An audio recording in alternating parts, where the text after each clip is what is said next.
Marcel Desailly Pro Football would be a soccer game released for the PlayStation early into the millennium in the year 2000, and this game would see a release on a number of different consoles, even on mobile in 2003 and 2004 on the likes of the Nokia N-Gage also. And the game would receive quite favourable reviews in terms of its playability and characteristics across the board. They give you access to a number of different European club and national teams with various different modes, such as various tournaments like World Cup and even other European championships that you can get involved with, all by utilising various character abilities and stats. The gameplay takes a lot of unique elements and inspiration from iconic games such as ISS Pro and even the FIFA series in terms of how it plays, and at its time it probably was considered to be among some of the best soccer games seen on the PlayStation. As the game being released in the early to mid 2000s, the PlayStation at that point had become a lot more mature in terms of how games were being developed and presented.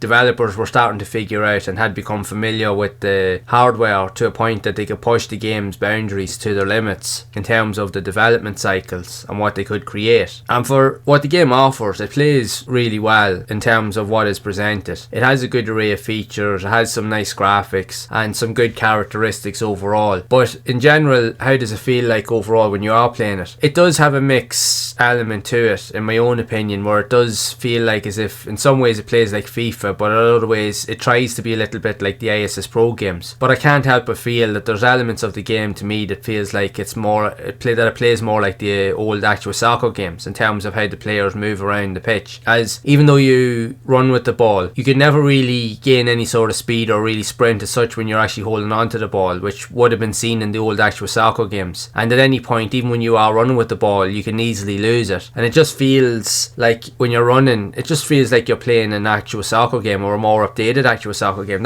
For me, that's what it feels like. Now I know that not everybody will see it like that or even feel anywhere near close to that, but from my own experience that's how it felt to me. But is that really a bad thing? In a lot of ways no, because it has some really unique characteristics, although I will admit, for me personally, I don't think it feels as well fleshed out and as well put together when you consider it with the likes of the ISIS Pro Evolution series or even the later FIFA series, because again they were the two dominant franchises in soccer games, not just on the PlayStation but pretty much across the board on any type of console at the time. But this game had a lot of unique elements to it that was a step up compared to other types of soccer games seen on the PlayStation at the time, although I will admit from the offset it's not as beginner friendly compared to many other soccer games that you would play. It's definitely a lot more difficult for beginners to figure out what to do, but at the same time does have enough features that makes that entry point a wee bit easier the more you put into it and the more that you actually play it. It just takes a bit of time to get used to the whole dynamic and the play and feel of the game, but it is definitely something that should be worth trying out. And the fact is that it was a later entry on the PlayStation, and the fact is it was a bit more modernised at that time, definitely deserves a look in all respects. Again, it was very different, but it definitely offered something different in terms of what was already out there. But by this stage of the PlayStation's life cycle, not only did you have a lot of old classic soccer games between like even lower quality entries and arcade style games, but you had a multitude of FIFA games and even ISIS Pro games. So you had a plethora of soccer games to choose from, and the reality is if you've played one, in some cases you've probably played them all, as I like to say, because there was that many of them that sometimes it would be hard to choose from. Now back in the early days of the PlayStation that wouldn't have really been considered a thing, because at the time we were getting used to the elements of 3D gaming, so to get to play any type of soccer game or anything in that respect at that time was incredible. But by this stage, when these games started to come out, at this point the PlayStation 2 had already arrived, which took things to a whole new level. So by then gamers had gotten used to all these aesthetics, so for games to really stand out it really had to provide something special, because if it didn't, it really would have just been sidetracked or just left pretty much out there to be left non-existent. Nobody'd even recognise it or even pick it up, which is what would have happened to many of these games, especially after the year 2000, 2001, 2002, towards the latter end of the PlayStation. Although the PlayStation would still go on for another 3 years, with the final production being ended in 2005, which was an incredible run for such an iconic console. But at the same time, many of its games that were still being released on the console, because of the powerhouse that was the PlayStation 2, a lot of games and series that were starting on the original console at that time would have been long forgotten and left overlooked pretty much before they'd even started, which was a pity. But that, unfortunately, that's just the reality of a lot of the these ideas. It's kind of the same even with new consoles now. In some cases it is, in some cases it isn't. Because with modern consoles now you can play with backwards compatibility, where you can play games on older consoles, on the newer consoles, so at least it keeps the door open for that to happen. But whereas with the older consoles, probably not so much, even though the PlayStation 2 during its early phases did allow for playing of older PS1 console games. But even at that, most people primarily would have literally just ended up just playing PS2 games more so than PS1 games. They quickly moved on by that point. But that still doesn't take away from the presence that the PS1 had, and that it goes down as one of the best consoles of all time, and it's my personal favourite console of all time. As even regardless of all of this, it was still able to produce games like this, which is an incredible feat in its own right, and it's definitely a console that is respected and should be respected for what it did provide us over the years. So I would love to know your thoughts on Marcel Desailly Pro Football for the PlayStation if you have played it yourself. Is it a soccer type game that you would enjoy, or that you have played it back in the day, and if so, what do you think of it? Be sure to share it down in the comments below, and if you have enjoyed this video, make sure to leave a like,